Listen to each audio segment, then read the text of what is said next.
Bonjour Émilie et Adeline, alors vous allez participer très bientôt, c'est-à-dire dans moins d'un mois, à un séjour d'immersion professionnelle dans le cadre du projet Erasmus, donc séjour qui va se dérouler 15 jours à Dublin.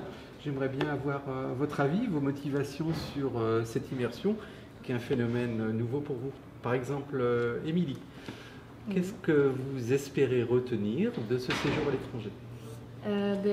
Tout d'abord, pouvoir avoir un contact avec des entreprises étrangères, c'est très intéressant pour nous. Et puis pouvoir s'améliorer aussi en anglais également. D'accord.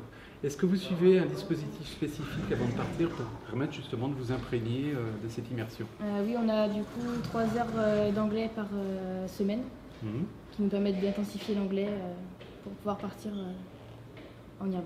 Adeline, vous attendez quoi de cette mobilité Erasmus au mois de novembre ? J'attends de découvrir la culture et de voir comment s'organisent les entreprises sur place. Donc cette immersion, elle mélange à la fois la connaissance culturelle de la ville de Dublin, mais également l'aspect professionnel. Est-ce que vous avez une attente précise par rapport à cette expérience professionnelle et les points de vente sur lesquels vous allez travailler ? Moi, je veux découvrir un autre point de vue que la boulangerie, parce que je travaille actuellement en boulangerie. Et là, l'entreprise dans laquelle vous allez intervenir, c'est quel secteur d'activité ? C'est une entreprise de décoration. Stock design. Donc pas forcément le même environnement professionnel que celui que vous connaissez en France.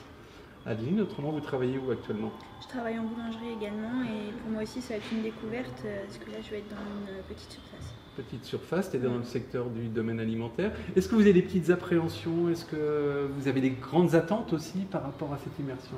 C'est vrai que moi il y a des choses que je ne fais pas forcément du coup en boulangerie que je vais faire là en magasin de petite surface. Par exemple contrôler les stocks, mettre en rayon, ça je fais mais différemment en magasin. Et d'autres attentes par rapport au projet culturel ? Parce que cette immersion, ce n'est pas que de l'entreprise, c'est aussi un projet culturel. L'anglais au niveau du vocabulaire professionnel, ça pourra toujours nous servir en France. Le dispositif Erasmus, vous le connaissiez déjà auparavant ou pas ? Je ne savais pas qu'il pouvait se pratiquer aussi en apprentissage. Et le gros avantage finalement que vous espérez en retirer, ce sera quoi ? Moi, je ne connaissais pas Erasmus avant. Et du coup, l'avantage, c'est vraiment découvrir la vie professionnelle à l'étranger. Ok. Merci.